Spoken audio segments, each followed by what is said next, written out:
போராட்டம் இது போராட்டம், போராட்டம் இது போராட்டம், நீதிக்கான போராட்டம், நீதிக்கான போராட்டம், விவசாயிகளுக்கான போராட்டம், விவசாயிகளுக்கான போராட்டம், டெல்லி விவசாயிகளுக்கான போராட்டம், டெல்லி விவசாயிகளுக்கான போராட்டம், விவசாயிகளுக்கான போராட்டம், டெல்லி விவசாயிகளுக்கான போராட்டம். தமிழக அரசே, தமிழக அரசே, தமிழக அரசே, தமிழக அரசே, ஆதரிக்காதே, ஆதரிக்காதே, ஆதரிக்காதே, ஆதரிக்காதே, கருப்பு சட்டங்களை ஆதரிக்காதே, கருப்பு சட்டங்களை ஆதரிக்காதே.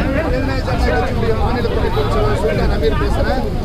இந்திய தேசத்துல இந்தியா முழுவதும் வசிக்கக்கூடிய வேளாண்மை பெருமக்கள் இந்திய தலைநகரம் டெல்லியில மத்திய அரசு கொண்டு வந்திருக்கிற வேளாண்மை சட்டங்களுக்கு எதிராக 15 நாட்களாக கொட்டும் மழையிலும் பனியிலும் கடுமையான போராட்டத்தை முன்னெடுத்திருக்கிறார்கள்.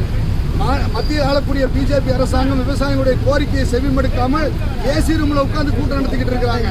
மத்திய அரசாங்கம் கார்ப்பரேட் முதலாளிகளுக்கு தரகு வேலை வைப்பதை நிறுத்திவிட்டு இந்திய தேசத்தினுடைய முதுகெலும்பான விவசாயிகளுடைய கோரிக்கையை முன்னெடுக்காவிட்டால் டெல்லி தலைநகரில் டிராக்டர் நிறுத்தியது போல தமிழகம் முழுவதும் தமிழகத்தினுடைய வீதிகளில் டிராக்டரும் சொந்த வாகனங்களையும் வீட்டில் நிறுத்தியிருக்க அனைத்து வாகனங்களையும் ரோட்டில் நிறுத்துவோம் என்று இந்த நேரத்தில் மத்திய அரசாங்கத்துக்கு எச்சரிக்கை விடுக்கிறோம்.